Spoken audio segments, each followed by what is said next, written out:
Hello. Hello. Good evening dear student, कैसे हैं आप सभी लोग। Make it easy online teaching platform में आप सभी का स्वागत है बच्चों। अ, हम एमसीक्यू की कर रहे थे बच्चों।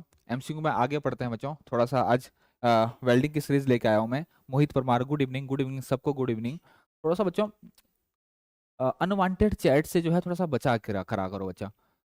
काम की जो चैट है केवल वही करा करो बच्चों। क्लियर हो गया। काम की चैट ही क्या करो, अनवांटेड चैट से बचा करो। ठीक। मैं कल मुझे कोई बोल रहा था कि इतनी फालतू चैट्स और बोलने का जो तरीका है, इतना मतलब मैं तंग रह जाता हूँ, कभी सोचने को मजबूर हो जाता हूँ। थोड़ा सा बच्चों, थोड़ा सा पेशेंस रखना सीखिए। थोड़ा सा किस तरीके से ऑनलाइन अगर लेक्चर अगर ले रहे हो बच्चों, तो कुछ किस दौरान उस दौरान जो है डिसिप्लिन एथिक्स अपने दिखाए जाएं, तो वो आपके यही नहीं बच्चों, आपके जॉब्स में भी आपके बहुत काम आएगा। ठीक। एथिक्स आपको पता होनी चाहिए बच्चों, किस तरीके से आप जो है वार्तालाप करें, किस तरफ से आप कम्युनिकेशन रखें। संवाद जितना अच्छा होता है बच्चों, उतना आपको फायदा होता है। अगर इतना छोटी नहीं है बच्चों जिंदगी। ठीक। और इतने छोटी छोटी चीजों को, इतने अजीब से कमेंट्स को अगर दिल पे लेने लगे, तब तो हो गया काम। कि किसी ने बड़ी बहुत अच्छी पंक्तियां जो है, किसी ने बहुत अच्छी पंक्तियां मैंने कहीं सुनी थी। किसी ने बड़ा खूब बहुत अच्छा कहा है कि जिंदगी को जीना आसान नहीं होता। जिंदगी को जीना आसान नहीं होता, जिंदगी को जीना आसान बनाना पड़ता है। मैं बार बार ये जिक्र करता हूँ। कुछ सब्र करके, कुछ बर्दाश्त करके और बहुत कुछ नजरअंदाज करके। क्लियर हो गया। तो थोड़ा सा बच्चों, थोड़ा सा संवाद जो है एकदम बिल्कुल ऐसा रखें कि बिल्कुल किसी को कोई हर्ट ना हो। क्लियर हो गया। आगे हम बढ़ाते हैं बच्चों। आगे हम बढ़ते हैं। वेल्डिंग के बच्चों कुछ क्वेश्चंस है, क्योंकि इतना बिजी शेड्यूल से रहता है बच्चों, कभी कभी क्लास स्टूडियो इतना बिजी रहता है कि हम जो है क्लास में बड़ी कभी कभी एक के बाद एक लगातार होती है, तो टाइम पे छोड़ना पड़ता है। क्लियर हो गया। तो थोड़ा सा पेशेंस रखा करो। तो शुरुआत करते हैं बच्चों। पहला क्वेश्चन जो है कि द आर्क वेल्डिंग जो है आपकी, आर्क वेल्डिंग जो है utilize in electric arc welding, the arc utilize in electric arc welding. Manual arc welding में जो आपकी आर्क होती है वो कैसी होती है, हाई वोल्टेज लो करंट होती है, लो वोल्टेज हाई करंट होती है, लो वोल्टेज लो करंट होती है, हाई वोल्टेज। मैंने आपको पहले ही कहा था बच्चों, जो इलेक्ट्रिक आर्क वेल्डिंग में जनरली हम जो ट्रांसफार्मर यूज करते हैं, ट्रांसफार्मर यूज करते हैं, वो कौन सा करते हैं हम, स्टेप डाउन। कौन सा करते हैं बच्चों, स्टेप डाउन। और स्टेप डाउन का मतलब होता है जो घरों में आपकी वोल्टेज आ रही है बच्चों, 220 से 240 जो वोल्टेज आ रही है, उसको क्या करना है, स्टेप डाउन करना, उसको मिनिमाइज करना है। बहुत कम वोल्टेज उसको करना है। तो मिनिमाइज वोल्टेज को क्या करते हैं हम, कम करते हैं। और करंट को क्या करते हैं हम, करंट क्या करता है बच्चों, ये बढ़ाता है, करंट को बढ़ाते हैं। क्लियर होगा। तो आंसर क्या हो जाएगा बच्चों आपका, ये हो जाएगा लो वोल्टेज और आपका हाई करंट। बी जो है आपका क्या हो जाएगा, राइट आंसर हो जाएगा। बी जो है बच्चों क्या हो जाएगा आपका, राइट आंसर हो जाएगा। ठीक। आगे हम नेक्स्ट आगे बढ़ते हैं बच्चों, अगला क्वेश्चन में बढ़ते हैं। It is necessary to remove the flow residue in a gas welding. Gas welding में जब बच्चों हम गैस वेल्डिंग करते हैं, तो उस दौरान कुछ फ्लक्स का जो है, फ्लक्स का जो रेजिड्यू जो है वो रह जाता है। मतलब अनबर्न्ट आपका फ्लक्स हो सकता है, या फिर फ्लक्स जल के जो है ऊपर सरफेस पे इधर उधर आपका रेजिड्यू जो है, उसका जो अवशेष है वो रह जाता है। अवशेष, उसके जो अवशेष जो है वो रह जाते हैं। तो उसको हटाना बच्चों गैस वेल्डिंग में बहुत जरूरी होता है। गैस वेल्डिंग में उन अवशेषों को हटाना बहुत जरूरी होता है। क्यों होता है, टू गेट गुड लुक, अच्छा लुक आए, to good look, to provide protection to the welder, to prevent drilling, to prevent from rust. Answer होगा बच्चों राम मोहन डी। आंसर आ रहा है, राम मोहन डी बोल रहे हैं। बाकी लोग बच्चों जल्दी से बताइए, बाकी लोग जल्दी से बताइए। वेल्डर को सुरक्षा प्रदान करने के लिए, वेल्डर को सुरक्षा प्रदान करने के लिए, वेल्डर को सुरक्षा कैसे प्रदान करेंगे बच्चों, वेल्डर को सुरक्षा तो हम और चीजों से प्रदान करेंगे ना, तो ये कैसे हो जाएगा, ये तो नहीं होगा, ये तो नहीं होगा। ये डी राइट आंसर आ रहा बच्चों, टू प्रिवेंट फ्रॉम रस्ट। अगर बच्चों वो रेजिड्यू, जो फ्लक्स का रेजिड्यू होगा, अगर हम वो वहां से हटाएंगे नहीं तो क्या हो जाएगा, अगर हम नहीं हटाएंगे तो क्या होगा, वो जो है, वो जो सरफेस है आपकी क्या हो जाएगी, वहां पर जंग लग सकता है, वो वहां पर खराब हो सकती है वो सरफेस। तो बहुत जरूरी होता है फ्लो रेजिड्यू को गैस वेल्डिंग करने के बाद जो है हटाना। ठीक। नेक्स्ट बोलते हैं बता, विच of the following is an example of non fusion welding. कौन सा निम्न में से, निम्नलिखित में से बच्चों कौन सा फ्यूजन वेल्डिंग का एग्जाम्पल नहीं है? कौन सा बच्चों, जल्दी से बताइए, कौन सा फ्यूजन वेल्डिंग नहीं होती? किसमें बच्चों फ्यूजन वेल्डिंग नहीं होती, जल्दी से बताओ। मोहित परमार सर, हर दिन अलग अलग ट्रेड की एमसीक्यू नहीं बच्चों। देखो ये वाले जो क्वेश्चंस हैं, ये वाले जो क्वेश्चन हैं, ठीक, मैं कोशिश करता हूं कि कम से कम वेल्डिंग के, अगर अभी किसी का एग्जाम था बच्चों तो 9 या 10 क्वेश्चन जो अगर वेल्डिंग के पूछ रहे हैं बच्चों, 80 में से 9 या 10 क्वेश्चन अगर वेल्डिंग के पूछ रहा है तो मैं कोशिश करता हूं कि एक दिन जो है वेल्डिंग के क्वेश्चन लाके आए, ताकि आपको जो है थोड़ी सी प्रॉब्लम ना हो जाए और सबका जो है आपका कवर भी हो जाए। क्लियर? ठीक, तो मैं ऐसा नहीं है कि केवल वेल्डिंग ही वेल्डिंग चलता बच्चों, पूरा भी चलेगा, मिक्स भी चलेगा, अलग अलग टॉपिक वाइज जो है हम एमसीक्यू थोड़ा सा लेके आते हैं, ज्यादातर कोशिश करते हैं कि मिक्स आपके क्वेश्चन से हो। तो कहां से, विच of the following is an example of non fusion welding? Gas welding क्या है बच्चों आपकी, क्या है? फ्यूजन वेल्डिंग है, फ्यूजन वेल्डिंग है। ठीक, आर्क वेल्डिंग भी कौन किसका आपका, फ्यूजन वेल्डिंग है। क्या है बच्चों, फ्यूजन वेल्डिंग है। अगर मैं टिग वेल्डिंग भी बोलूं बच्चों, टिग वेल्डिंग की बात करूं तो यहां पर भी मेटल फ्यूज होता है, यहां पर भी क्या होगा आपका, मेटेरियल जो है क्या होता है आपका, फ्यूज होता है। तो ये भी कैटेगरी किसकी आ जाएगी आपकी, ये भी फ्यूजन की आ जाएगी। लेकिन ब्रेजिंग में क्या होता है बच्चों, ब्रेजिंग जो वेल्डिंग है ये कौन सी है, solid liquid state welding, solid liquid state welding, solid liquid state welding, state welding. अब सॉलिड लिक्विड स्टेट वेल्डिंग क्या है बच्चों, यहां पर जो बेस मेटल है, आधार धातु है, जो बेस मेटल है वो क्या रहती है आपकी, सॉलिड, और फिलर धातु जो होती है, फिलर धातु जो होती है, फिलर मेटल या फिर फिलर मटेरियल जो होता है उसको क्या क्या क्या पिघला के डाला जाता है किसके बीच, आपके बेस मेटल के बीच। तो यहां पर जो है ब्रेजिंग में बच्चों बेस मेटल को, बेस मेटल या फिर मैं कहूं आधार धातु, आधार जो धातु होती है, आधार धातु को नहीं पिघलाया जाता है, नहीं पिघलाया जाता है, पिघलाया जाता है। ठीक, केवल क्या आधार धातु को नहीं पिघलाया जाता, केवल क्या हो जाता, पूरक पदार्थ फ्लक्स, या मैं कहूं बच्चों filler metal, filler material, filler material जो होता है, फिलर मटेरियल को धातुओं के बीच में, धातुओं के बीच में पिघलाकर डाला जाता है,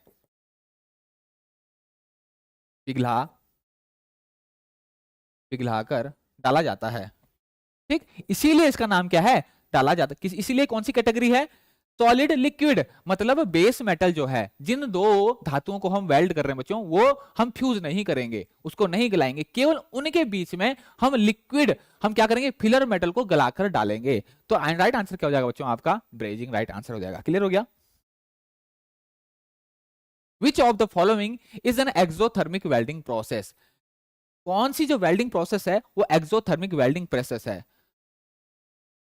सभी को गुड आफ्टरनून, सभी को नमस्कार, सभी को गुड आफ्टरनून, सभी को नमस्कार। Which of the following is an exothermic welding thermit, मतलब वो कौन सी वेल्डिंग प्रोसेस है जिसमें बच्चों एक्सोथर्मिक रिएक्शन होती है, एक्सोथर्मिक रिएक्शन होती है, मतलब बहुत ज्यादा हीट निकलती है, बहुत ज्यादा हीट निकलती है, बहुत ज्यादा हीट निकलती है, निकलती है।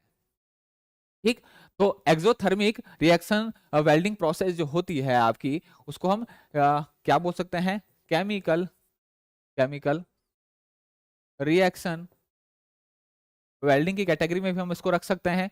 ठीक, तो इनमें से कौन सी जो वेल्डिंग प्रोसेस है बच्चों वो कौन सी है, केमिकल रिएक्शन होती है? तो ऑप्शंस आ रहे हैं आपके, राम मोहन कह रहे हैं डी, डी जो है आपके ऑप्शन आ रहे हैं आपके, D D D D thermite welding, thermite welding जो है बच्चों वो क्या हो जाएगा, इसका राइट आंसर हो जाएगा। और थर्माइट वेल्डिंग जो होती है बच्चों, इसमें हम एल्यूमिनियम का पाउडर, एल्यूमिनियम पाउडर प्लस आपका आयरन ऑक्साइड, क्या, आयरन ऑक्साइड, ऑक्साइड का पाउडर जो है मिला के इन दोनों को एल्यूमिनियम पाउडर और आयरन का पाउडर मिला देंगे बच्चों, तो इसी को बोलते हैं हम, इसी को क्या बोलते हैं, थर्माइट। इसी को क्या कहते हैं, इसको बोलता हूं बच्चों मैं थर्माइट। तो थर्माइट क्या होता है, एल्यूमिनियम पाउडर और आयरन ऑक्साइड का पाउडर को अगर मिला दूं मैं तो उसको मैं क्या बोलूंगा, थर्माइट बोलता हूं। रेशियो क्या रहता है बच्चों, रेशियो रहता है 1:3, मतलब इस ये एल्यूमिनियम का रहेगा और ये क्या होगा आपका किसका, iron oxide, iron Fe2 iron oxide का रेशियो रहेगा। क्लियर हो गया। आगे हम बढ़ते हैं बच्चों, आगे हम बढ़ते हैं।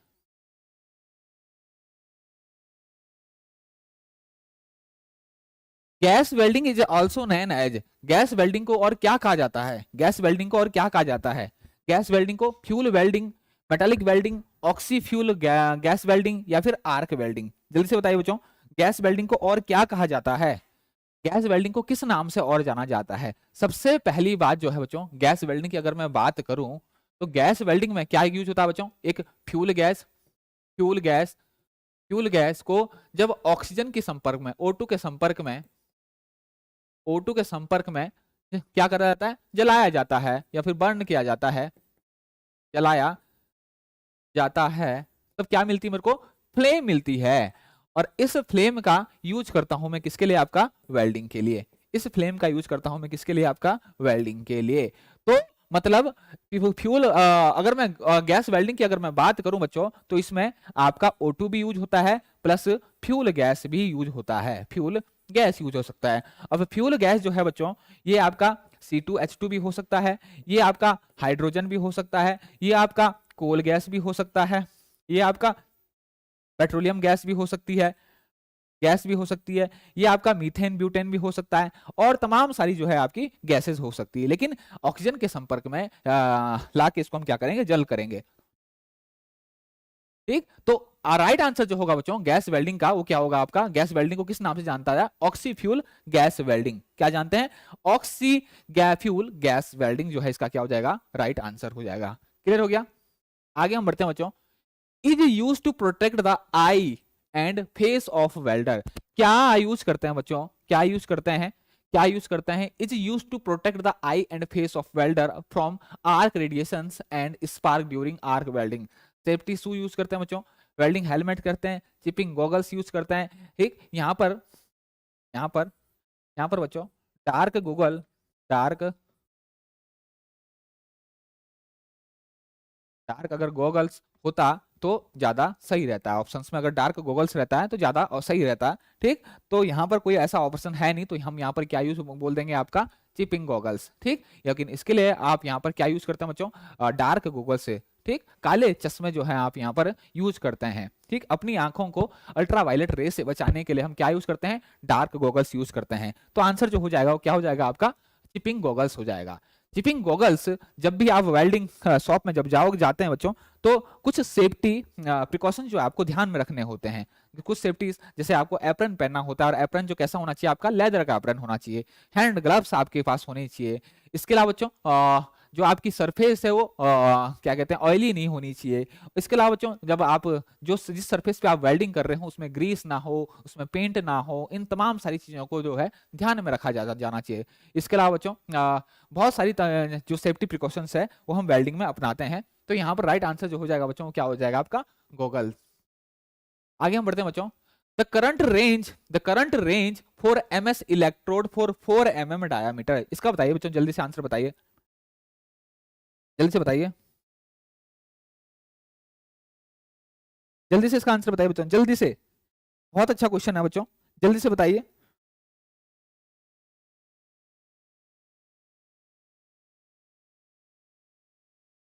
जल्दी से बताइए बच्चों,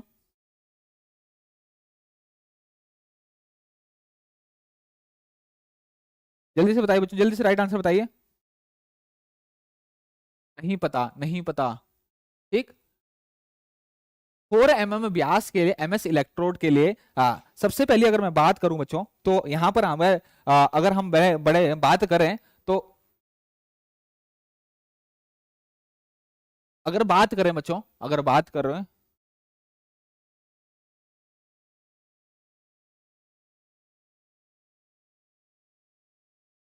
साइक के बारे में थोड़ा एक्सप्लेन करें सर, इसके बारे में थोड़ा एक्सप्लेन करें। बिल्कुल बच्चों, इलेक्ट्रोड जो जनरली हम यूज करते हैं बच्चों, according to according to BIS, ठीक, या फिर एक रेलवे के स्टैंडर्ड भी हैं, या फिर एक रेलवे, या फिर बच्चों एक रेलवे का स्टैंडर्ड भी हो है, रेलवे का स्टैंडर्ड भी होता है आपका। ठीक,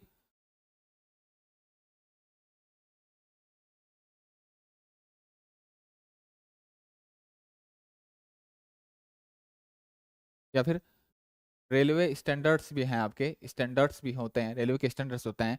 आपके जो इलेक्ट्रोड डायमीटर जो यूज करते हैं आप, इलेक्ट्रोड डायमीटर जो यूज करते हैं बच्चों, वो अलग अलग साइज में आपके इलेक्ट्रोड डायमीटर आपके पास, हमारे पास उपलब्ध होते हैं। अलग अलग डायमीटर में 1, 2, आपका 2.5, 3.5, इसके अलावा बच्चों 4, ये सारे सारे आपके इलेक्ट्रोड डायमीटर हो सकते हैं। 1, 2, ठीक, इसके अलावा 2.5, 3, 3.15, इसके अलावा ठीक, ये जो हैं इस एमएम के जो हैं आप इलेक्ट्रोड जो हैं बच्चों यूज किए कर सकते हैं हम किसमें, आपके जो वेल्डिंग के, अगर आपको विलायक वेल्डिंग की जो इलेक्ट्रोड है, ये क्या बच्चों, व्यास है। तो इलेक्ट्रिक जो करंट होता है, जो इलेक्ट्रिक करंट होता है वो डिपेंड करता है आपके इसके व्यास पे। इलेक्ट्रिक करंट जो होता है वो किस पे डिपेंड करता है, आपके व्यास पे डिपेंड करता है कि व्यास जो है आपका कितना होता है। तो हमेशा बच्चों ध्यान रखना, जो आपके पास, जो हमारे पास जो वेल्डिंग इलेक्ट्रोड होती है वो बहुत सारी टाइप की आपकी, जनरली हम 10 यूज करते हैं बच्चों, 10 यूज करते हैं, 2, 2.5, इसके अलावा 3.15, 3.15, इसके अलावा बच्चों 4 भी आप यूज करते हैं। 4 से और 10 के बीच हम यूज करते हैं 3 कैटेगरी में। इसके अलावा 6 और 6.3, 8, 6.3, 8 और बच्चों आपका 10 भी कभी कभार यूज कर लेते हैं। तो ये आपको पता होना चाहिए, बता कौन कौन से आप डायमीटर जो है हम यूज करते हैं। क्लियर हो गया। तो अलग अलग डायमीटर के लिए जो बच्चों करंट होता है वो अलग अलग होता है। तो 1.6 के लिए जनरली हम लेते हैं बच्चों वो 40 से 60 लेते हैं। 1.6 के लिए बच्चों जो हम लेते हैं वो 40 से आपका 60 लेते हैं। ठीक, वैसे 2.5, लेकिन यहां पर पूछा बताओ जनरली जो यूज किया जाता है 4 mm डायमीटर जो है बहुत ज्यादा आपका यूज किया जाता है। 4 mm डायमीटर का जो है अगर थोड़ा सा आपका जो सेक्शन है उसको जो है आपका क्या, आपका ठीक है। तो इसके लिए बच्चों अलग अलग होता है, 50 से 80, इसके अलावा बच्चों क्या कहते हैं 50 से 80 हो सकता है, इसके अलावा 90 से 130 हो सकता है, 50 से 80 हो सकता है, ठीक, 90 से 130 हो सकता है। लेकिन ये पूछ रहा बच्चों किसके लिए, आपका 4 mm के लिए। तो 4 mm के लिए जो आपका होता है जनरली जो हम यूज करते हैं बच्चों वो 120 से आपका 170 यूज करते हैं। 4 mm के लिए हम 120 से 170 यूज करते हैं। तो बच्चों आप ध्यान रखेंगे, जो राइट आंसर हो जाएगा वो क्या हो जाएगा आपका 120 से लेकर आपका 170, ये हमेशा ध्यान रखेंगे। इसके अलावा बच्चों 150 से 270 भी होता है। ठीक, 150 से 270 भी होता है, 150 से 270 भी हम यूज करते हैं। इसके अलावा अगर 8 की अगर मैं बात करूं बच्चों 8 के लिए, तो 8 की हम बात करें बच्चों तो 8 के लिए आपका क्या कहते हैं, सॉरी, इसके लिए जो 8 के लिए जो है वो बहुत मैक्सिमम जो है हम बहुत ज्यादा यूज करेंगे। तो यहाँ पर कहा जा सकता है कि जैसे जैसे जैसे जैसे आपका जैसे जैसे डायामीटर बढ़ता है, जैसे जैसे डायमीटर बढ़ता है, ठीक, इलेक्ट्रिक करंट की रेंज को बढ़ाना पड़ता है, को बढ़ाना पड़ता है। ठीक, आप देख रहे होंगे जैसे जैसे में हम इलेक्ट्रिक करंट जो है वो बढ़ा रहे हैं वैसे वैसे हमारे क्या, जैसे जैसे हम डायमीटर जो हमारा बढ़ रहा है वैसे वैसे क्या होगा, आपका वोल्टेज, वो इलेक्ट्रिक करंट जो है उसको वो आपका क्या हो रहा है, वो बढ़ रहा है। ठीक, अगर 8 के लिए जाएं तो और ज्यादा आएंगे बच्चों, 6.3 के लिए जाएं तो और आया, 10 के लिए जाएं तो आपका बहुत ज्यादा इसके लिए यूज किया जा सकता है। ठीक, तो हमेशा ध्यान रखना बच्चों 10 साइज जो हम ले सकते हैं, 10 साइज जो हम इसमें ले सकते हैं, जिसमें आपका 1.6, इसके अलावा 2, 2.5, इसके अलावा बच्चों 3, ठीक, 3 के अलावा बच्चों 3.15, सॉरी, इसके अलावा बच्चों 4, ठीक, इसके 6, 6.3, 8 और आपका 10, 8 और 10। ठीक, ये साइज हम लेते हैं और ये साइज जो है किस, क्या है आपका डाया, ये क्या है आपका डाया ऑफ इलेक्ट्रोड। क्लियर हो गया बच्चों, क्लियर हो गया, क्लियर हो गया बच्चों, इसमें किसी को प्रॉब्लम, क्लियर हो गया, क्लियर हो गया। ठीक, आगे बढ़ते हैं, आगे बढ़ते हैं बच्चों। नेक्स्ट क्वेश्चन अगर हम आगे बढ़ते हैं, नेक्स्ट क्वेश्चन,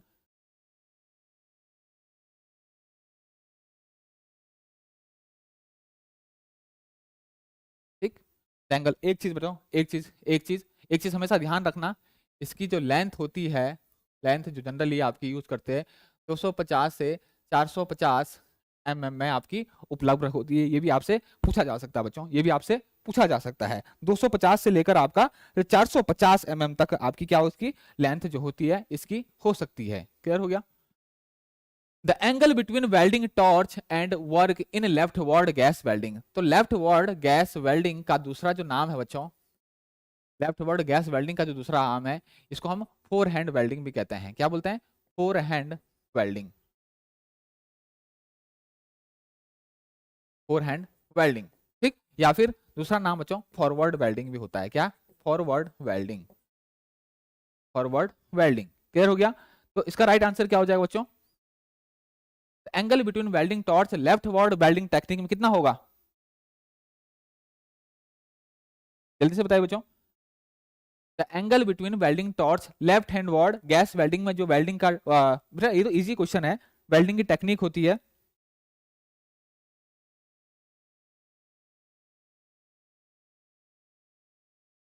जल्दी से बताइए। 60 से 70 बोल रहे हैं, जल्दी से बताइए बच्चों।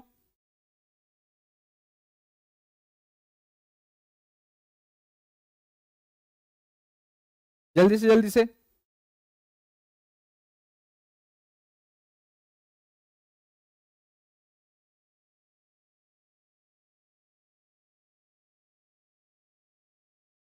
30 से 40 होता है।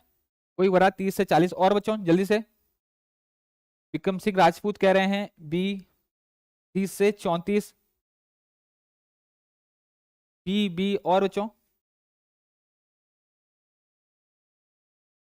बाकी लोग बच्चों। 30 से 40 तो बच्चों ऑप्शन में ही नहीं है।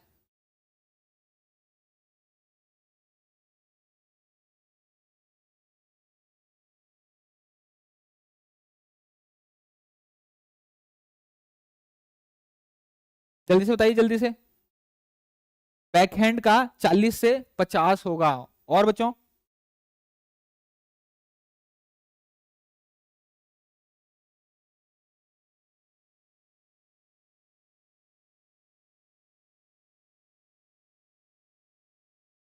और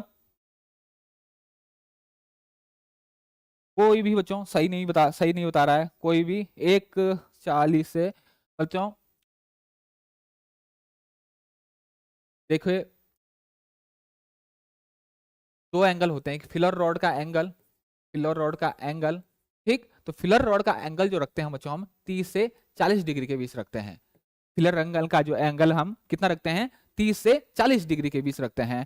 ठीक, चाहे दोनों केस में, दोनों केसेस में, दोनों केसेस में, दोनों केस में, दोनों केस में मतलब लेफ्ट में भी, लेफ्ट वार्ड में भी, लेफ्ट वार्ड में भी और राइट वार्ड में भी, राइट वार्ड में भी। और एंगल जो होगा, ये क्या पूछ रहा बच्चों? लेफ्ट हैंड वार्ड वेल्डिंग अगर पूछ रहा तो लेफ्ट हैंड वार्ड वेल्डिंग जो होती है बच्चों, उसमें जो एंगल रखते हैं हम कितना रखते हैं? लेफ्ट वार्ड वेल्डिंग में, लेफ्ट वार्ड वेल्डिंग में होगा आपका 40 डिग्री से आपका 50। और राइट वार्ड में जो है एंगल होगा वो कितना रहता है आपका? 60 से 70। क्लियर हो गया? और राइट वार्ड वेल्डिंग को बच्चों हम क्या बोलते हैं? बैक हैंड, बैक हैंड या फिर बैकवर्ड वेल्डिंग भी कहते हैं।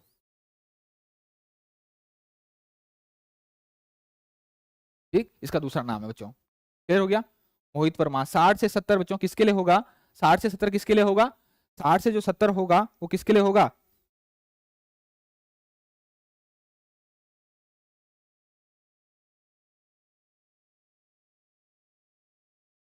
ठीक, ठीक, तो लेफ्ट वार्ड वेल्डिंग जो होगा बच्चों उसके लिए क्या होगा आपका? 60 से 70 होगा। तो राइट आंसर जो होगा वो क्या हो जाएगा आपका? डी। क्या हो जाएगा?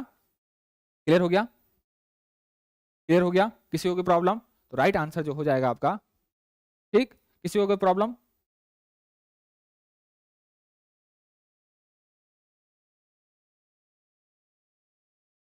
क्लियर हो गया बच्चों? क्लियर हो गया?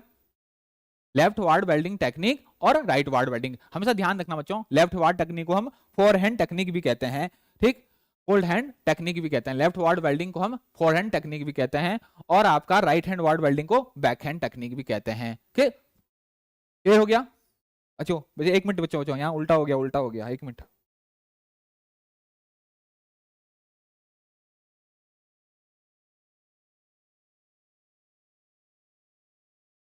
ठीक, 60 से 70 और यहाँ पर क्या हो जाएगा बच्चों आपका 40 से 50। ठीक ठीक, कंफ्यूज नहीं होना बच्चों, इसमें बहुत बार कंफ्यूज हो जाते हैं, इसमें आपको कंफ्यूज नहीं होना है। क्लियर हो गया? क्लियर हो गया?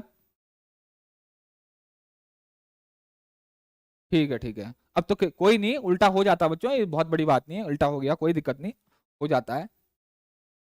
ठीक, आगे बढ़ते हैं। A welding transformer is used to convert the a welding transformer is used to convert the welding परिणामित्र को परिवर्तित। वेल्डिंग ट्रांसफार्मर किसके लिए यूज किया जाता है बच्चों? वेल्डिंग ट्रांसफार्मर किसके लिए यूज किया जाता है? वेल्डिंग ट्रांसफार्मर किसके लिए यूज किया जाता है, बता जल्दी से बताइए, जल्दी से बताइए बच्चों।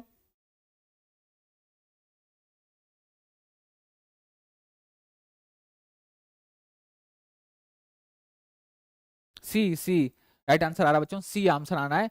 AC man supply into an AC welding supply, AC man supply into AC welding supply, AC man supply, ये बच्चों सप्लाई होगा, ये क्या होगा आपका? सप्लाई होगा।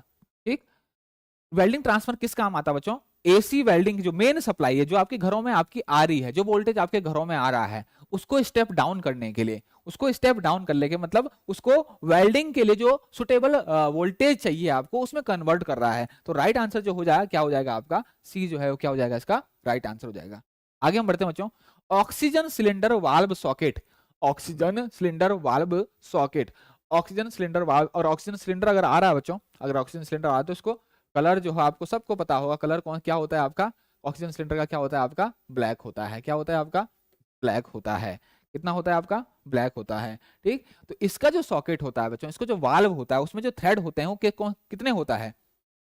विष्णु बिल्कुल सही में विष्णु कह रहे हैं, मेन वोल्टेज 220 से 40 वोल्ट, और इसको जो आपको करता है बच्चों कितने से करता है आपका? 40 से 100 या 30 से 90, इसमें आपका क्या करता है? कन्वर्ट करता है। क्लियर? Right hand thread.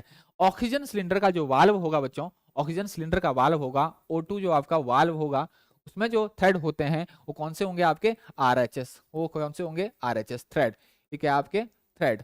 इसके अलावा बच्चों आपके C2H2 जो वाल्व होते हैं, C2H2 जो वाल्व होगा, उसमें क्या होते हैं आपके? थ्रेड जो होते हैं वो कौन से होते हैं? LHS। ठीक, ये किस काम आता है बच्चों? क्यों हम ये थ्रेड जो है ये देते हैं? कभी आपने सोचा है कि क्यों थ्रेड की जो है एक स्पेसिफिक जो हम एक साइड देते हैं कि किस क्लॉकवाइज जो है इस सिलेंडर का जो है इस क्लॉक साइड जो है वाल्व खुलेगा, या इस सिलेंडर का जो है इस साइड में जो है आपका वाल्व खुलेगा? कभी कभी क्या है, लीथल सिचुएशन, उथल पुथल की अगर कभी ऐसी हड़बड़ाहट की सिचुएशन आ जाए, आपका वाल्व लीक हो या आपको वाल्व बदलना हो, और आपका बहुत उथल पुथल की सिचुएशन हो, बहुत लीथल सिचुएशन हो, बहुत हड़बड़ाहट की सिचुएशन हो, उस दौरान बच्चों आपको अगर गैस सिलेंडर का खोलना है बहुत जल्दी अगर खोलना है, तो आपको पता होना चाहिए कि मेरा जो वाल्व है वो किस तरफ खुलेगा। तो इसीलिए एक प्रॉपर डेजिग्नेशन दिया जाता है कि भाई इसको जो है ये वाला जो वाल्व है, इसका जो वाल्व है, अगर फ्यूल गैसेज हैं तो इनका जो गैस का जो सिलेंडर होगा उसका जो वाल्व है वो इस तरह खुलेगा। और इसका ही नहीं बच्चों, अगर O2 वाल्व RHS है, ये क्या है? वो क्या है? ये क्या है आपकी? ये इनफ्लेमेबल गैस, ये क्या है? इनफ्लेमेबल गैस है। ये क्या है? इनफ्लेमेबल गैस है, मतलब ज्वलनशील नहीं है। और ये क्या है? Flammable gas, flammable gas.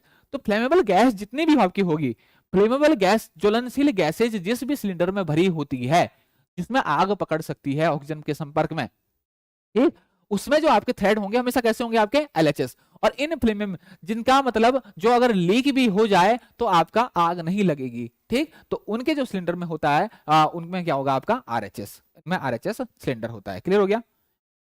ठीक, क्लियर हो गया?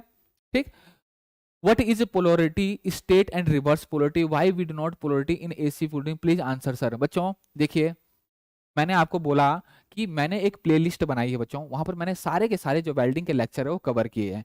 अगर आप DRDO ITI फिटर की प्लेलिस्ट में अगर जाएंगे तो वहां पर सारे के सारे जो लेक्चर है आप आसानी से बिल्कुल अच्छे तरीके से आप देख सकते हो बच्चों, आपकी ये चीज क्लियर हो जाएगी। बहुत बहुत बेसिक सी चीज है बच्चों पोलरिटी का जो इफेक्ट होता है वो किसमें होता है? आपका DC वेल्डिंग में होता है। AC में पोलरिटी का इफेक्ट नहीं होता। क्यों? क्योंकि आपका जो AC होती है वो क्या होती है? Alternating current. तो जो हीट क्या बोलते हैं आपका हीट जो होगी आपकी जो डिवाइड होगी वो 50-50 होगी। 50 आपकी उसमें इलेक्ट्रोड पे होगी और 50 आपकी वर्क पीस पे आएगी।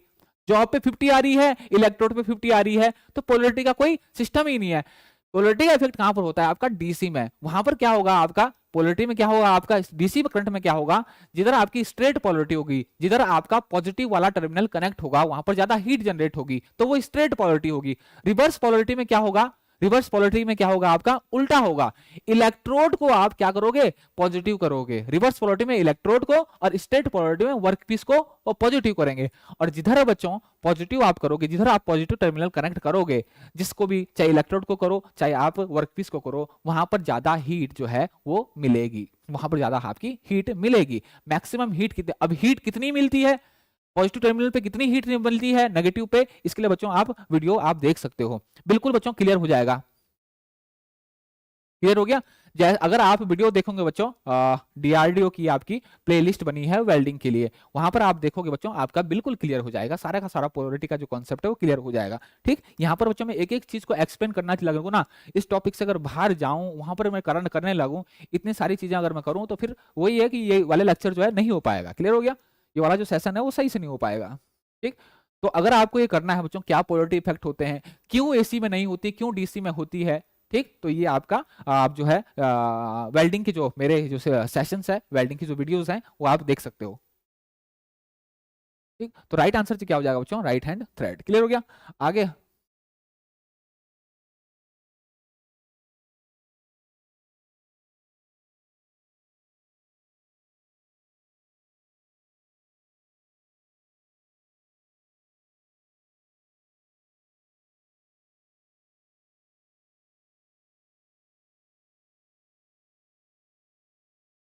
विच ray are produce during period, welding जब आप करते हो बच्चों, तो कौन सी रे जो है वहां से प्रोड्यूस होती है? इसरो में आया था सर, कंफ्यूज हो गया।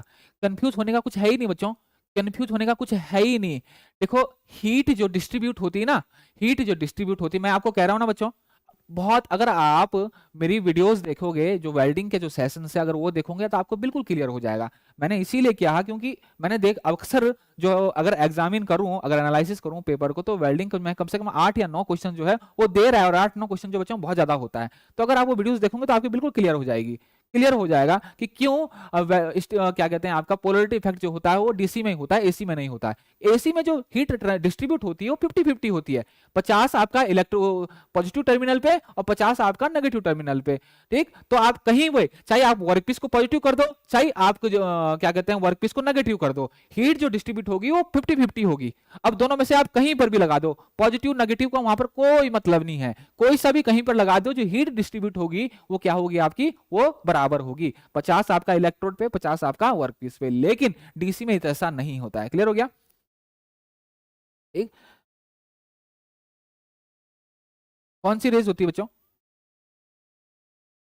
वेल्डिंग में जो आपकी रेज निकलती है वो कौन सी होती है आपकी? गामा रेज होती है, माइक्रोवेव होती है, एक्सरे होती है, या अल्ट्रावायलेट रेट होती हैं। क्यों बच्चों क्या कहा जाता है welded welded?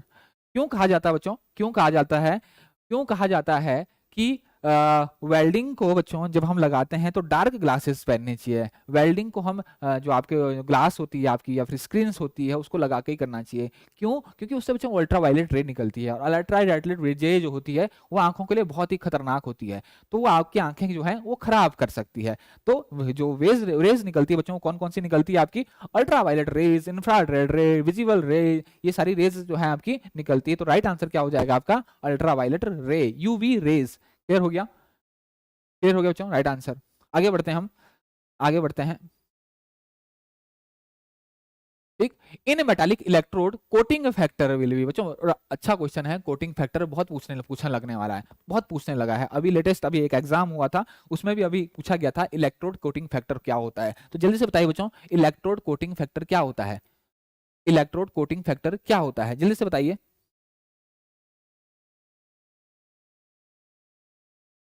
Rakesh Kumar welder, welder बच्चों वेल्डिंग के क्वेश्चन ही लेके आया हूँ, वेल्डिंग के क्वेश्चन लेके आया हूँ। क्लियर हो गया?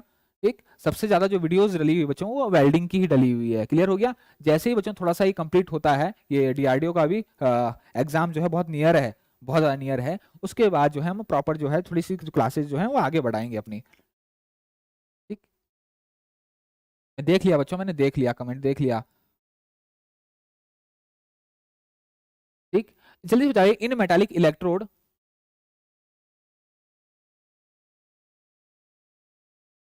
सर 6 वाले का हेलमेट होगा शायद, क्योंकि फेस भी लिखा है। देख लेते हैं बच्चों, देख लेते हैं एक बार, देख लेते हैं एक बार, देख लेते हैं।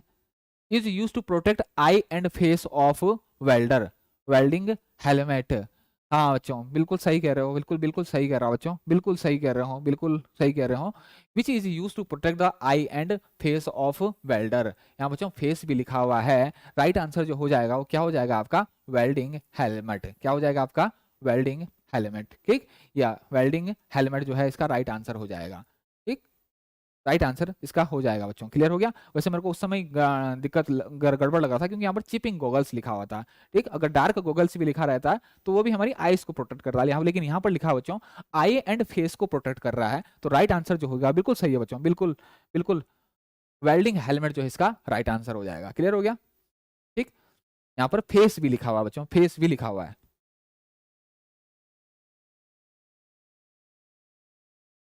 इन मेटालिक इलेक्ट्रोड कोटिंग फैक्टर क्या होता है बच्चों, electrode coating factor, coating factor क्या होता है बच्चों, इलेक्ट्रोड कोटिंग फैक्टर जो होता है वो होता है आपका coating diameter, coating diameter upon core diameter, core diameter.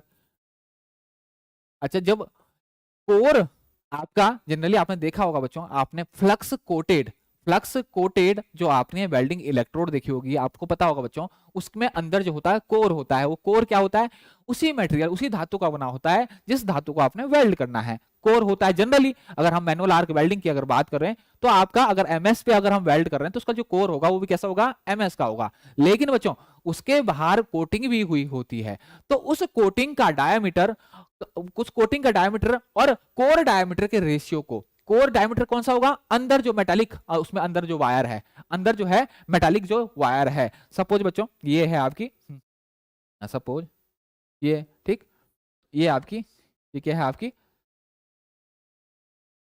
ठीक, ये आपकी वेल्डिंग इलेक्ट्रोड है। तो ये क्या है आपका, ये आपकी कोर है, ये कोर है। और ये क्या है आपकी, ये जो हो रखी है आपकी कोटिंग हो रखी है, ये क्या हो रही है आपकी कोटिंग। तो एक डायमीटर तो बच्चों ये होगा और एक डायमीटर आपका ये होगा।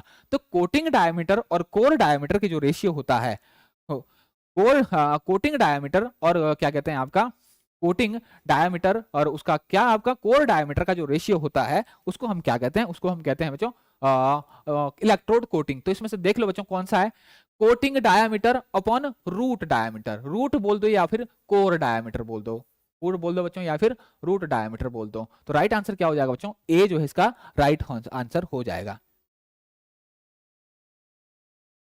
गॉगल्स का, चिपिंग गॉगल्स का ग्राइंडिंग में करते हैं, बिल्कुल सही है बच्चों, ग्राइंडिंग में करते हैं। जहां पर भी चिपिंग आपकी मशीनिंग प्रोसेस हो रही है वहां पर हम चिपिंग जो है आपके गॉगल्स का यूज करते हैं। फिर डार्क ग्लासेस का यूज वेल्डिंग के लिए करते हैं, लेकिन यहाँ पर बच्चों फेस भी दिया गया है तो हम क्या करेंगे, आपका स्क्रीन यूज करेंगे, यहाँ पर हेलमेट यूज करेंगे। ठीक, क्लियर हो गया। वैसे 6 वाले में बच्चों स्क्रीन दिया होता तो ज्यादा सही रहता, अगर स्क्रीन लिखा रहता, लेकिन उसमें हेलमेट दिया है तो कोई नहीं, वो आप देखो अगर आपका वहां पर स्क्रीन दिया रहता है तो ज्यादा सुटेबल रहता है, स्क्रीन अगर लिखा रहता है। क्लियर हो गया, अगर स्क्रीन वहां पर लिखा रहता है तो ज्यादा सुटेबल रहता है, या स्क्रीन लिखा रहता है। क्लियर हो गया। आजकल तो बहुत अलग, बहुत एडवांस जो है बच्चों, बहुत एडवांस जो आपकी सील्डिंग आ गई है। ठीक, आगे आगे आपका यहाँ पर लगता है और पूरा का पूरा जो होता है आपका ग्लास होता है, पूरा का पूरा क्या होता है आपका ग्लास होता है। यहाँ से जैसे कोरोना के टाइम पे आपने देखा होगा एक सीट जो है, एक ट्रांसपेरेंट जो सीट होती है उसका हम यूज करते थे, तो उसी तरीके के आजकल हेलमेट आ रहे हैं, उसी तरह के हेलमेट आ रहे हैं। वो क्या हो रहा है, पूरा का पूरा जो आपका फेस है वो भी कवर कर देते, तो बहुत एडवांस जो है आपके, एक से एक जो है आपकी विंड स्क्रीन आ गई हैं और एक से एक जो है आपके हेलमेट आ गए हैं। In four hand welding the weld is made in four hand welding, four hand welding सबसे पहली बात है बच्चों फोर,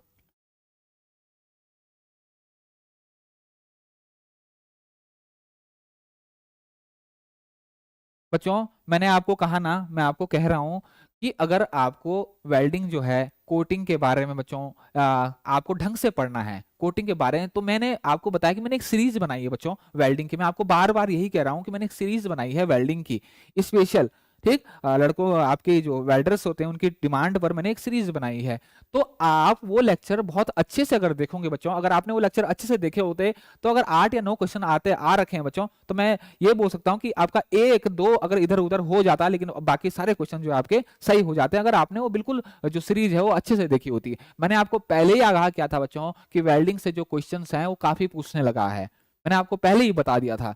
ठीक, एग्जाम शुरू से पहले ही मैंने आपको बता दिए थे। तो जिन लोगों ने बच्चों लेक्चर अच्छे से देखे होंगे उनको जरूर फायदा हुआ होगा। तो मैं आपको दोबारा कह रहा हूं बच्चों, हैवी कोटेड, लाइट कोटेड, कितना आपका डायमीटर होता है, अगर आपको उसको डिटेल्स में जानना है बच्चों, तो उस लेक्चर के थ्रू वो लेक्चर जो है आप जरूर देखें। वो आपकी प्लेलिस्ट बनी हुई है डीआरडीओ के नाम से, ITI DRDO के नाम से आपकी प्लेलिस्ट बनी है। वहां पर जाके बच्चों आप क्या कहते हैं, आसानी से सारे के सारे जो है वो देख सकते हो। हैंड स्क्रीन बिल्कुल सही है बच्चों, हैंड स्क्रीन, फेस शील्ड, लेकिन यहाँ पर नहीं दिया है बच्चों। कोई नहीं, हम इसमें ज्यादा नहीं जाएंगे। देखो, ज्यादा अंदर किसी चीज में नहीं मत घुसो। अगर किसी चीज में कोई क्लियर नहीं कर रहा है ना, तो वहां पर ज्यादा दिमाग मत लगाओ बच्चों। हम पता है कि यहाँ पर फेस शील्ड होता है, हैंड स्क्रीन लिखा होता है, तो बहुत सुटेबल होता है, लेकिन नहीं लिखा तो क्या करें फिर। ठीक, ओके ओके, बिल्कुल अतुल, बिल्कुल ठीक है। आप देख सकते हो, क्योंकि बच्चों एक छोटे छोटे क्वेश्चन से पूछेंगे। हाँ, मेरे को एक ध्यान आया बच्चों, कल मैं एक कमेंट देख रहा था, कि सर किसने करा था ये समीक्षा। अब मुझे तो पता नहीं है किस नाम से है, कि आजकल तो पता भी नहीं लगता ना कि यूट्यूब में किस नाम से लोग नाम बदल के, मेरे को तो ये समझ नहीं आता आजकल कि नाम बदल के क्या होता है। ठीक, नाम बदल के कमेंट करना किस नाम से, कि सर से बाद में मैंने देखा बड़ा बेकार थोड़ा सा कमेंट बच्चों, थोड़ा सा ऐसे एक समाज जो है ना एक अच्छा होना चाहिए। ठीक, हम यहाँ पर एक ऐसा नहीं कि हम केवल नौकरी, एक अच्छे नागरिक, इस देश के अच्छे नागरिक भी हम बनेंगे, ठीक, और सेवा करेंगे देश की। केवल पैसे के लिए हम नौकरी नहीं करते हैं, एक अच्छा समाज के लिए आप कैसे हो बच्चों, ये भी आपको थोड़ा सा देखना चाहिए। ठीक, आपके अंदर जो है आपके संवाद करने का तरीका कैसे है, कैसे आप वार्तालाप करते हो। ठीक, तो क्वेश्चन था सेपर का जो है, सेपर में कौन सा टेपर होता है। सबसे पहले तो मैं ये बोलूं बच्चों, समीक्षा आपने साहित्य लिखा था, बाद में मैंने देखा, क्योंकि कल क्लास जो है बच्चों, मैं क्लास जो है बिल्कुल, क्योंकि 5 बजे एकदम मेरे को ऑफ करनी होती, क्योंकि नेक्स्ट जो है लेक्चर होता है तुरंत, क्लियर होगी, तो कभी कभी मिस भी आता है। सबसे पहले तो सेपर में कौन सा टेपर होता है, ये कौन सा क्वेश्चन है बच्चों, कौन इस क्वेश्चन को गलत बोलेगा, कौन इस क्वेश्चन को सही बोलेगा। थोड़ा सा आप दिमाग लगाओ, क्या सेपर में टेपर होता है। हाँ, सेपर के किसी पार्ट्स का अगर नाम लिखो आप, तो मैं बोल सकता हूं कि उसमें कुछ टेपर होता था। सेपर में टेपर हो सकता है क्या सेपर को ही मैं टेपर बना दूं। थोड़ा सा बच्चों क्वेश्चन में थोड़ा पूछने से पहले दिमाग तो लगाया करो। सेपर खुद आप थोड़ा सा दिमाग लगो, किसी, मैं बोलूंगा लेथ में कौन सा टेपर होता है, मैं बोलूंगा मिलिंग में कौन सा टेपर होता है। थोड़ा सा बच्चों कॉमन सेंस यूज किया करो। क्या लेथ में, पूरी लेथ में टेपर होगा, या पूरी की पूरी ड्रिलिंग मशीन में, ड्रिलिंग के स्पिंडल में होगा, लेथ मशीन के स्पिंडल में हो सकता है, मिलिंग मशीन के आर्बर में हो सकता है टेपर।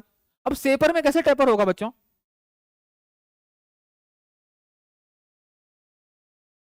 तो बच्चों समीक्षा में आपसे कह रहा हूं, मैं ये नहीं कह रहा हूं, देखो अब मैं कभी किसी को, देखो teaching teaching is a continuous learning process. मैं ये नहीं कह रहा हूं आपको कि बिल्कुल आपने से देखो पूछो, लेकिन पूछने का बच्चों संवाद करने का एक तरीका होता है। कभी कभी मिस भी हो जाता है, कभी कभी ऐसा हो जाता है कि सामने जो है दूसरे जो क्लास है वो रन होने वाली 5 बजे छोड़नी पड़ती है, तो उस दौरान जो है कभी कभी जो है फ्लैग करना पड़ता है। इतने सारे कमेंट जो अगर एक साथ डेली आते हैं, इतना पढ़ना संभव नहीं होता, इतना आप क्यों नहीं समझते। ठीक, पढ़ लेते हैं, कभी कभी क्वेश्चंस कराने में जो है आगे बढ़ने के चक्कर में टाइम को भी देखना पड़ता है। ऐसा तो नहीं है कि बस मैं आधे घंटे केवल वही अगर आपके लिए हूं, मैं आपके लिए तो एक एक चीज जो है आपका क्लियर करूं। 1 घंटे का समय मिलता है बच्चों, 1 घंटे में मेरे को सारा सारा आपका कवर भी करना है, तो यहाँ इस चीज का भी ध्यान देना है। तो कम से कम क्वेश्चन तो सही पूछ लिया करो। सेपर में कौन सा टेपर होता है, थोड़ा कॉमन सेंस यूज करो बच्चों। सेपर में टेपर कैसे होगा, सेपर के किसी पार्ट्स का नाम लो, उसमें पूछो कि सर इसमें टेपर होता है कि नहीं होता है, अगर होता है तो कौन सा होता है।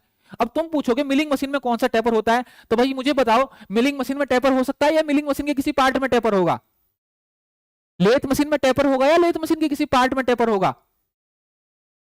ड्रिलिंग मशीन में टेपर होगा या ड्रिलिंग मशीन के किसी पार्ट में टेपर होगा।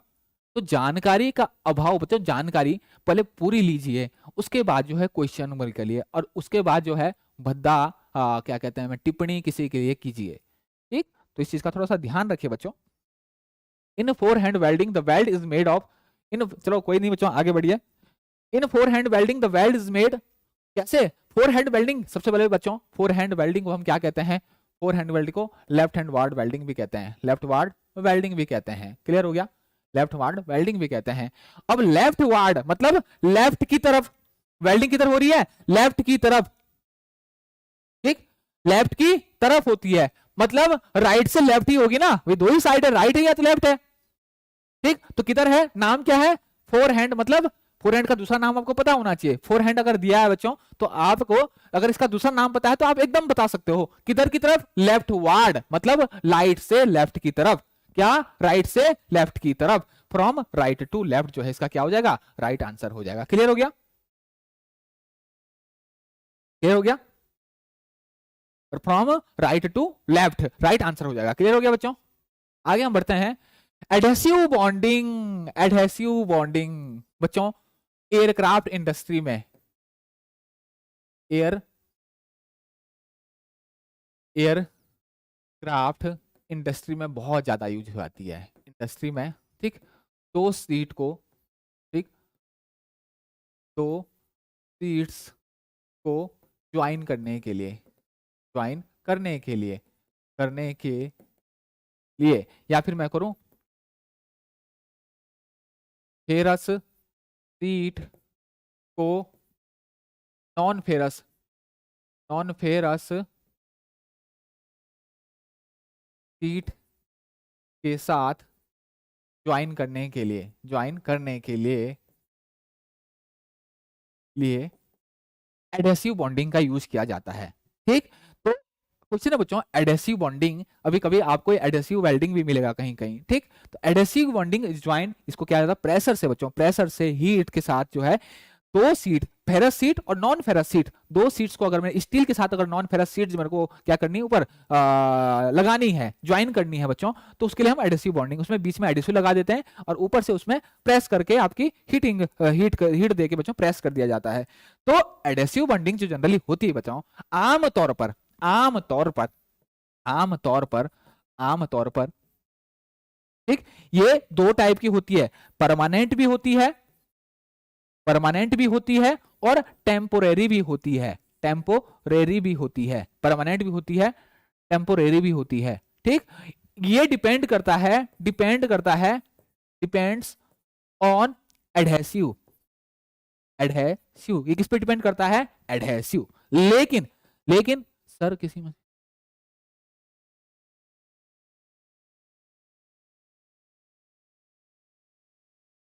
हाँ बिल्कुल मैं समझ रहा हूँ तू, ठीक। लेकिन अगर आप टेक्निकली देखो, हम टेक्निकली अगर हम है, तो अगर हम टेक्निकली है, ठीक, टेक्निकली अगर हम है, टेक्निकल हम पर्सन है, तो हमें देखो ऐसा नहीं करना, हमें एकदम जो है हमारी, अगर हम टेक्निकल लाइन से तो हम ये पूछेंगे बिल्कुल कि सर इस पार्ट्स में ऐसा होता है। क्लियर हो गया, ठीक, मैं समझ रहा हूँ, कोई दिक्कत नहीं, कोई दिक्कत नहीं, ठीक। आमतौर पर जो है परमानेंट टेम्परेरी दोनों होती है, लेकिन ज्यादातर जो होता है, जो नेचर होता है वो कैसा होता है आपका, नेचर जो होता है वो कैसा होता है, वो होता है आपका परमानेंट, ठीक। ज्यादातर जो नेचर है आपका वो कैसा होता है, परमानेंट। तो एडहेसिव बॉन्डिंग जो होती है, वहां पर अगर केमिकल अगर बॉन्डिंग हो रही है बच्चों, केमिकल अगर बॉन्डिंग होती है तो कैसे होगी आपकी, परमानेंट ज्वाइंट होगा। क्लियर हो गया, परमानेंट ज्वाइंट होगा। क्लियर हो गया,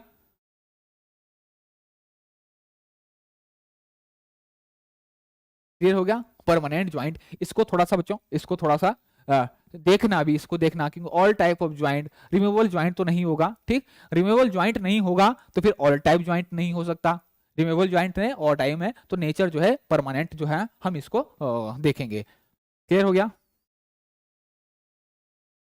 yield strength, yield strength, yield strength हो या फिर अल्टीमेट टेंसाइल स्ट्रेंथ हो, स्ट्रेंथ, या और क्या, और ultimate tensile strength, ultimate, ultimate tensile strength, strength, yield strength और अल्टीमेट टेंसाइल स्ट्रेंथ, निम्न इन इन सारे टेस्टों में से किस टेस्ट से ज्यादा जो है आपकी मेजर की जाती है, ठीक, किस टेस्ट के माध्यम से जो है ये की जाती है।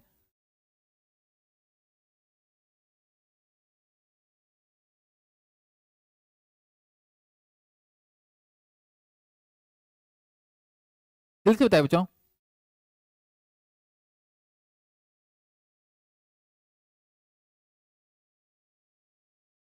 Okay Vishnu, okay okay.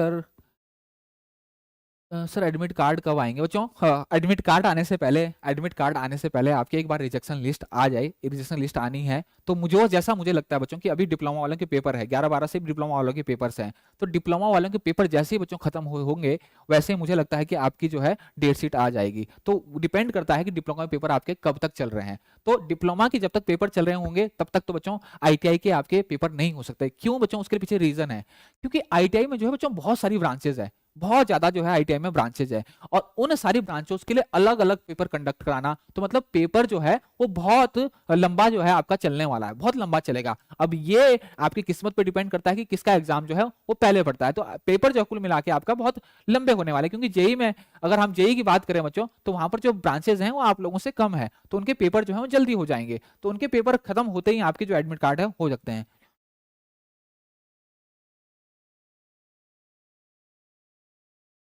It's okay, it's okay, it's okay Samiksha, it's okay. देखो हमारा it's okay, it's okay, it's okay, it's okay dear. ठीक, अब बताओ, इसका बताओ समीक्षा, इसका बताओ, आंसर बताओ।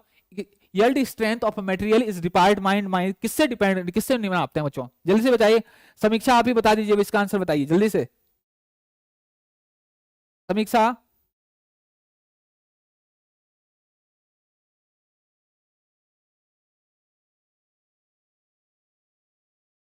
जल्दी से बताइए, जल्दी से बताइए बच्चों, कोई नहीं बच्चों।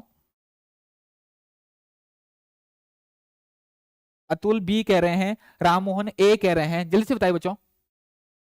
मैंने यहां पर लिख भी दिया बच्चों, उसके बावजूद भी आप अगर नहीं बताएंगे, मैंने यहां पर भी लिखे यील्ड स्ट्रेंथ और अल्टीमेट टेंसाइल यील्ड स्ट्रेंथ और अल्टीमेट टेंसाइल स्ट्रेंथ को जो है एक ही टेस्ट से, एक ही टेस्ट एक ही टेस्ट से मेजर करते हैं, मेजर करते हैं, या फिर इसमें इलास्टिक लिमिट हो सबको, तो किससे करेंगे बच्चों? इलास्टिक किससे करेंगे? टेंसाइल टेस्ट से। किससे करेंगे? टेंसाइल टेस्ट से, बिल्कुल टेंसाइल टेस्ट से।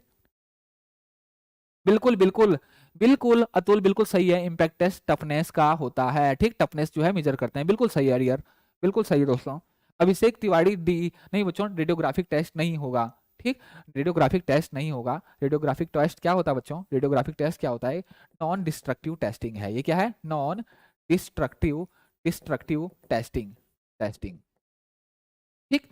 नॉन डिस्ट्रक्टिव बच्चों, एक चीज मैं थोड़ा सा आपको बताना चाहूंगा, टेस्टिंग जो है दो टाइप की होती है, एक होती है डिस्ट्रक्टिव टेस्टिंग, एक होती है non destructive testing. Destructive testing क्या होती है बच्चों? जिसमें मटेरियल को तोड़ा जाता है, तोड़ा मरोड़ा जाता है, मतलब मेटल को नुकसान पहुंचता है, मेटल को नुकसान पहुंचा जाता है, ठीक, उसको तोड़ा जाएगा, हो सकता है उसको मरोड़ा जाए, इन टेस्ट को करने को बोलता हूं मैं डिस्ट्रक्टिव टेस्टिंग। तो इंपैक्ट टेस्ट हो बच्चों, टेंसाइल टेस्ट हो, हार्डनेस टेस्ट हो, ये सब क्या है? Destructive testing. Non destructive testing जो है बच्चों वो क्या होती है? आपकी रेडियोग्राफिक टेस्टिंग बच्चों, एक्सरे टेस्टिंग, ठीक, आपका पेनिट्रेशन टेस्ट, ये सारी की सारी, जिसमें बच्चों आप ऊपर से जो है अगर कोई रेस पास करके जो अंदर के जो क्रैक जो है वो देखते हो, या फिर आपका मैं बोल सकता हूं कि अगर हम विजुअली हम देख रहे हैं, आंखों से अगर देख रहे हैं कोई क्रैक तो नहीं आ रहा, तो ये कौन सी टेस्टिंग होगी? ये नॉन डिस्ट्रक्टिव टेस्टिंग है, जिसमें वर्कपीस या जॉब को बिना तोड़े मरोड़े, जैसा है, जिस पोजीशन में है, जिस सिचुएशन में है, वैसे ही उसको टेस्ट कर दिया जाता है। इसको बोलते हैं बच्चों नॉन डिस्ट्रक्टिव टेस्टिंग। क्लियर हो गया बच्चों? बिल्कुल सही बच्चों, बिल्कुल सही, बिल्कुल सही, ठीक। अल्ट्रासोनिक, रेडियोग्राफिक, ठीक, एक्सरे, ठीक, क्लियर हो गया, ये सारे के सारे टेस्टिंग, ठीक। आगे बढ़े बच्चों, तो राइट आंसर क्या हो जाएगा बच्चों? राइट आंसर क्या हो जाएगा आपका? ये राइट आंसर होगा टेंसाइल टेस्ट। क्या हो जाएगा आपका? Tensile test. इसीलिए बच्चों मैंने यहां पर लिखा था आपका ultimate tensile strength, ultimate tensile strength हो, यील्ड स्ट्रेंथ हो, इलास्टिक लिमिट हो, ये सब के सब मेजर किए जाते हैं किससे? आपके किससे किए जाते हैं? आपके इसी से किए जाते हैं। क्लियर हो गया? विच ऑफ द, देखो बच्चों आ गया ना, विच of the following is not a destructive testing? जल्दी से बताइए। मनु परमार कह रही हैं बी, बिल्कुल सही है। समीक्षा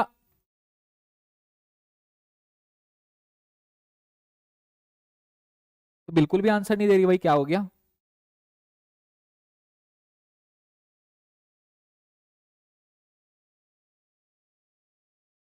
मन्नू, जेपी, ठीक है।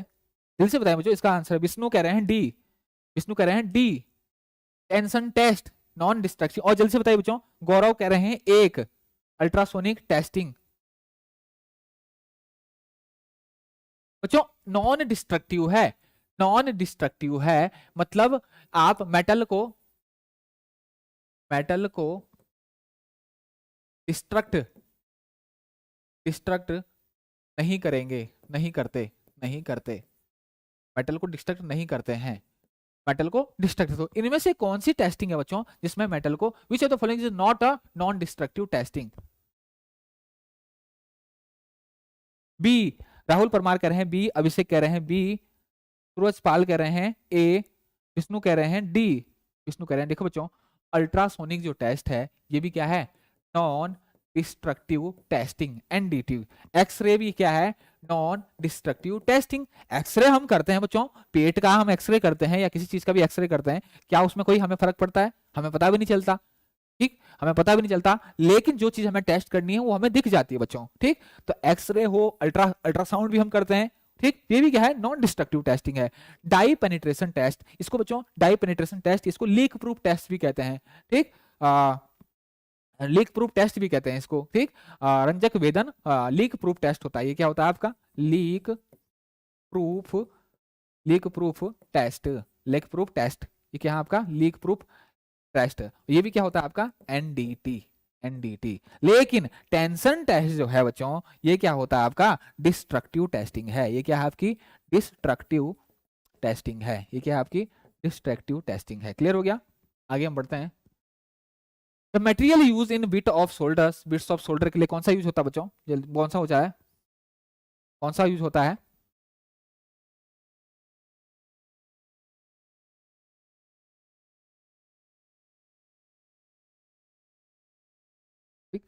The material used in bit of solder, bits of solder iron. The material used in bits of solder iron क्या होता है आपका, जिंक होता है, सिल्वर होता है, लेड होता है या कॉपर होता है? जल्दी से बताइए बच्चों। D, D D D, Vinod Kumar कह रहे हैं डी, राम मोहन कह रहे हैं डी, जी, विष्णु कह रहे हैं डी, गौरव कह रहे हैं फोर, शुभम कह रहे हैं डी डी डी डी। सही है, बिल्कुल बिल्कुल सही है बच्चों, वो बिल्कुल सही है, राइट आंसर है आपका। आपका सोल्डरिंग आयरन जो होता है, सोल्डर आयरन जो होता है वो किस चीज का बना होता है आपका, कॉपर का बना होता है। The flux use in soldering, soldering में कौन सा फ्लक्स यूज किया जाता है बच्चों, जल्दी से बताइए। होल्डिंग में। और इसी के साथ बच्चों मैं दूसरा क्वेश्चन भी आपसे पूछता हूं, गैल्वेनाइज्ड, गैल्वेनाइज्ड आयरन शीट को वेल्ड करने के लिए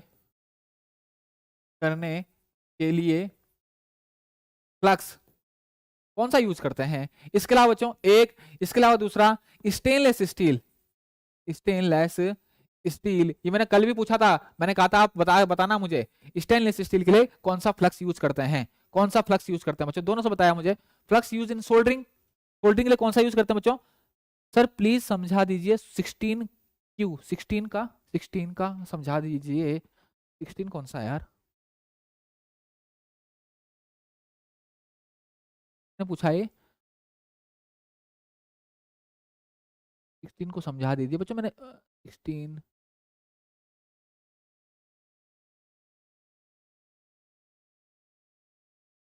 जितेंद्र पात्रा कह रहे हैं सर समझा दीजिए, किस कौन सा समझाऊं, किस 16 क्वेश्चन समझा दीजिए जितेंद्र पात्रा। मैंने आपको बोला, मैं आपको बोला, देखो 16 का मैंने बोला आपको, देखो दो टाइप की टेस्टिंग होती है बच्चों, दो टाइप की टेस्टिंग। देखो यहाँ पर क्या पूछ रहा हूँ बच्चों, वेल्ड की पूछ रहा हूँ। वेल्डिंग जब हम ज्वाइंट बना देते हैं बच्चों, तो उसको उसको जिस जो प्रोडक्ट, जिस प्रोडक्ट पे हमने या जिस जॉब पे हमने वेल्डिंग करी होती है, उसको यूज करने से पहले, प्रैक्टिकल यूज करने से पहले उसको टेस्टिंग करनी पड़ती है।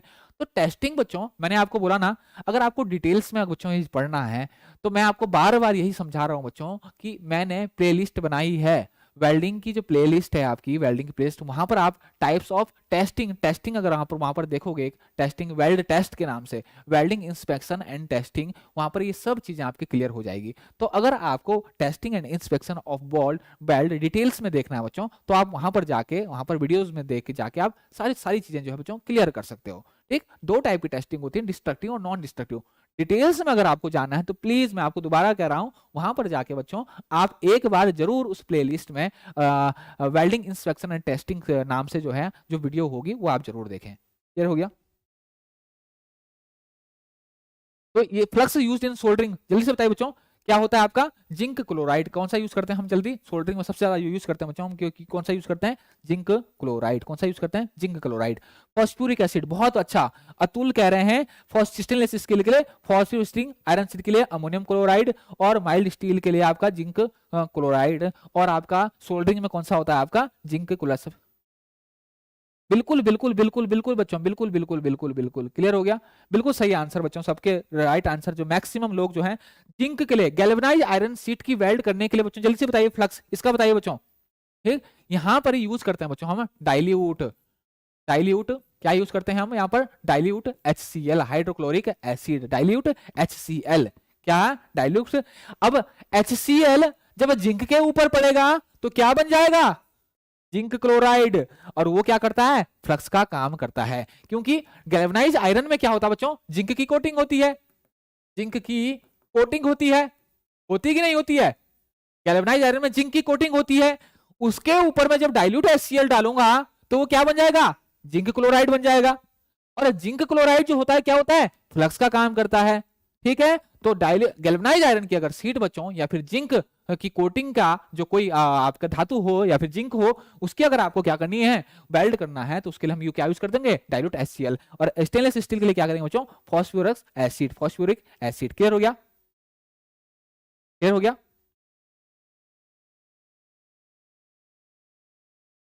ठीक, और इसके लिए क्या करेंगे बच्चों? स्टेनलेस स्टील के लिए क्या करेंगे? Phosphoric acid. क्लियर हो गया? क्लियर हो गया? तो फ्लक्स यूज इन सोल्डरिंग जो है बच्चों क्या यूज होंगे आपके? ज्यादातर ज्यादातर जो हम यूज करते हैं हम किस क्या कौन सा आते हैं? Zinc chloride.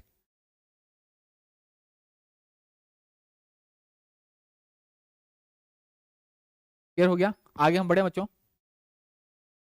In brazing the filler metal generally use, in brazing the filler metal generally use, कौन सा फिलर मेटल यूज करते हैं बच्चों ब्रेजिंग में? जल्दी से बताइए, ब्रेजिंग में कौन सा फिलर मेटेरियल यूज करते हैं? जल्दी से बताइए बच्चों, जल्दी से। ट्रेड से कितना पूछेगा सर? बेटा बच्चों ट्रेड से, हाँ मुझे आपका वहां पर अगर आपने देखा होगा 80 मार्क्स का जो है आपका ट्रेड थ्योरी है। 80 मार्क्स का आपका ट्रेड है। टोटल जो होगा आपका क्वेश्चन कितने होंगे आपके? ट्रेड थ्योरी से जो बाहर जो आपके क्वेश्चन होंगे वो 40 होंगे। ठीक, तो इसमें तो आपको कोई संकोच होना ही नहीं चाहिए बच्चों। ठीक, A copper zinc aluminium copper tin, क्या होगा बच्चों? ब्रेजिंग जो होगा क्या होगा आपका? Copper zinc alloy, copper zinc alloy. और ब्रेजिंग में जो फिलर मेटल यूज होता है इसको हम स्पेल्टर भी बोलते हैं। क्या बोलते हैं? स्पेल्टर भी बोलते हैं। बच्चों क्वेश्चन बहुत इंपॉर्टेंट है, बहुत ज्यादा इंपॉर्टेंट है। ब्रेजिंग में जो फिलर मेटल यूज करते हैं हम उसको क्या बोलते हैं? स्पेल्टर बोलते हैं। क्या बोलते हैं? स्पेल्टर। ये स्पेल्टर जो है किसी भी कॉपर जिंक का भी हो सकता है आपका, और इसके साथ आपका सिल्वर भी आप मिलाया जा सकता है, और भी आपके मेटल होते हैं। लेकिन ब्रेजिंग के लिए जो हम फिलर मटेरियल बनाएंगे बच्चों वो उसको हम क्या बोलेंगे? स्पेल्टर। क्लियर हो गया? क्लियर हो गया? Next, a braze joint is a, a braze joint is a weaker than solder joint, stronger than solder joint, stronger than welded joint, weaker than silver joint, solder joint. Clear हो गया बच्चों? जल्दी से बताइए, जल्दी से बताइए, जल्दी से। ए जितेंद्र पात्रा कह रहे हैं A weaker than solder joint. Braze joint जो है बच्चों, अतुल बिल्कुल सही है। 40 80 टेक्निकल होंगे और 40 जो है आपके नॉन टेक्निकल होंगे।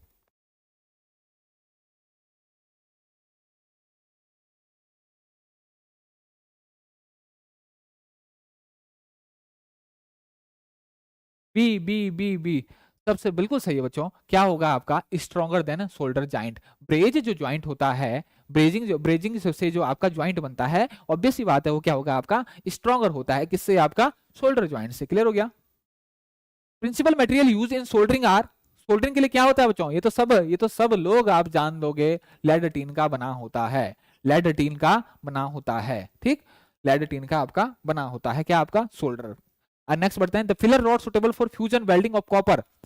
कॉपर की अगर वेल्डिंग करनी है बच्चों copper fusion welding of copper अगर करनी है तो उसके लिए कौन सा फिलर मटेरियल सुटेबल होता है?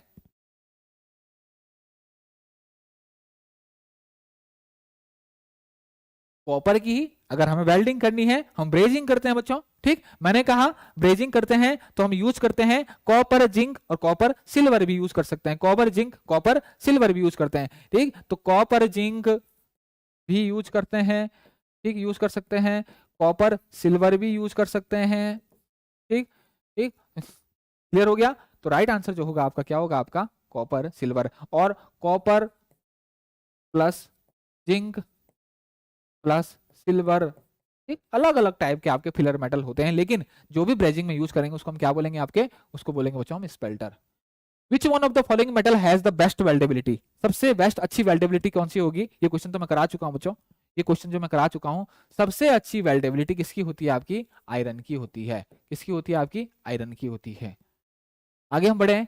For a micro welding application, बहुत छोटी आपको वेल्डिंग करनी है, माइक्रो वेल्डिंग करनी है, माइक्रो वेल्डिंग एप्लीकेशंस के लिए कौन सी वेल्डिंग जो है सुटेबल होती है?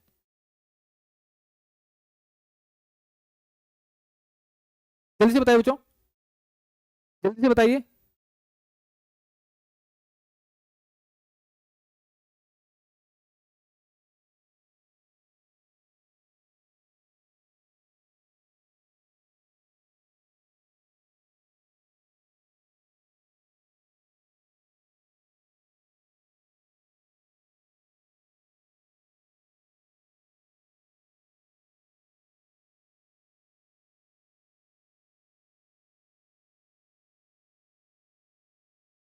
B B B B right answer बोल रहे हैं, बी बी बी बी। और बच्चों बिल्कुल सही है बच्चों। देखो, माइक्रो वेल्डिंग लेजर बीम जो मशीनिंग्स है, बहुत छोटे अगर हमें होल्स, बहुत छोटे अगर हमें होल्स, बहुत माइक्रो में होल्स, और जनरली लेजर बीम मशीनिंग जो बच्चों इलेक्ट्रॉनिक जो आपके इक्विपमेंट होते हैं, इलेक्ट्रिक जो आपके इलेक्ट्रॉनिक इंडस्ट्रीज में जो आपकी चिप्स प्लेट्स बनती हैं, ठीक, उनमें जो है आपको बहुत पतले पतले जो बहुत छोटे छोटे जो आपके होल्स होते हैं वो जनरली जो है बनाए जाते हैं किससे? आपके लेजर बीम मशीनिंग या फिर लेजर बीम वेल्डिंग टेक्निक से। तो हमेशा ध्यान रखना है, इसका जो राइट आंसर होगा बच्चों क्या होगा? आपका laser beam. Which of the following properties considered for controlling the porosity of metal? इसका बताइए बच्चों, पोरोसिटी में क्या होता है? पोरोसिटी में क्या होता है? लेक ऑफ पोरोसिटी, इसका बताइए बच्चों, जल्दी से बताइए।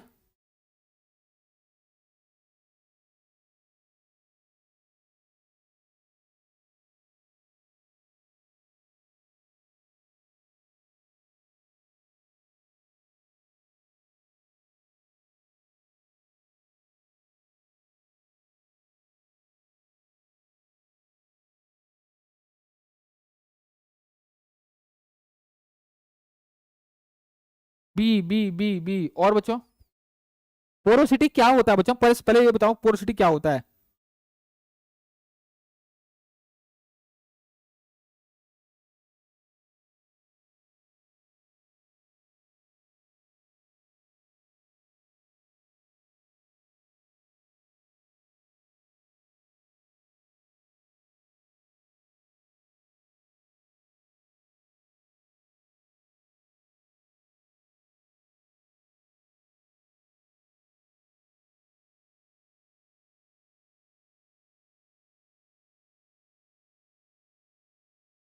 पच्चीस का सी। बिल्कुल सही बच्चों, अब आया अभिषेक तिवारी, बिल्कुल सही कह रहे हैं अभिषेक, जितेंद्र पात्रा बिल्कुल सही कह रहे हैं, अब राइट आंसर आया बच्चों, अब आपका राइट आंसर आया।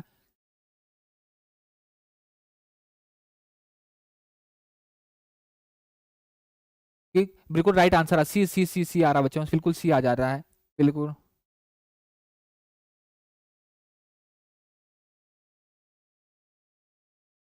Excuse sir, non destructive testing में कभी कभी फ्लोरोसेंट दे देता है, इसमें कंफ्यूज, तो बिल्कुल सही तो है बच्चों, नॉन डिस्ट्रक्टिव टेस्टिंग तो है ये। हाँ बिल्कुल सही है बच्चों, बिल्कुल सही। क्या है? पोरोसिटी। पोरोसिटी क्या होता है बच्चों? पोरोसिटी क्या होता है कि अंदर जब वेल्डिंग करने के दौरान बच्चों, वेल्डिंग करने के बाद अंदर जो है वो आपकी गैस जो है अंदर जो है गैस का बबल चला गया, लिक्विड मेटल के अंदर जो है गैस का बबल रह गया।